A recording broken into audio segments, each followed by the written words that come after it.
உதயநிதி வந்துட்டு போன ஆட்சியில வந்துட்டு ஒரு பிரச்சனையை சரி பண்ணணும் போது திமுக வந்து ஆட்சிக்கு வந்து 120 நாள் தான் இருக்கு, அதுக்குள்ள எங்களுக்கு எப்படி இந்த டைம் பார்த்தோம்? 120 நாள்ன்றது 4 மாசம் வந்துமே நீங்க ஒன்றும் புடுங்கல. 5 வருஷமாவே நீங்க ஒன்றும் புடுங்கல. விளையாட்டுத்துறை அமைச்சரா நீங்க ஒன்றும் கழட்டல. உதய டெபுட்டி சிஎமாவும் நீங்க ஒன்றும் கழட்டல. என்ன கழட்டுனீங்க? என்ன திட்டங்கள் கொண்டு வந்தீங்க? மக்களுக்கு என்ன நல்லது பண்ணீங்க?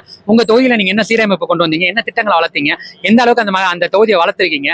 சிஎஸ்கே டிக்கெட்டை வாங்கி பிளாக்ல வைக்கிறத தாண்டி நீங்க என்ன பெருசா விளையாட்டுத்துறை அமைச்சரா கழிச்சிட்டீங்க? ஒன்றும் கழிச்சல. சோ அவருக்கு என்ன பெரிய வன்மம்னா, ஒரு முதலமைச்சரா சீட்ல நான் உட்கார வேண்டிய அது உட்கார விடாம பண்ணிட்டியே அப்படின்ற வைத்தறிச்சல் வன்மம். இளவு வீட்டுல பொம்பளைங்களோட மோசமா எழுதிட்டு இருக்காங்க ஸ்டேஜ் போட்டு.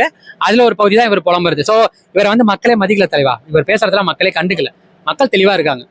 நாங்க வந்து 6 மாசம் டைம் கொடுத்துருக்கோம். மக்களே கேட்கறாங்க, நீ என்ன டைம் கொடுக்குறது அவங்களுக்கு? நாங்க டைம் கொடுத்துருக்கோம் அவருக்கு 5 வருஷம் ஆட்சியால. அவர் அதை நல்ல சேவாரி மூடிட்டு இருக்கான்னு மக்களே சொல்லிட்டாங்க.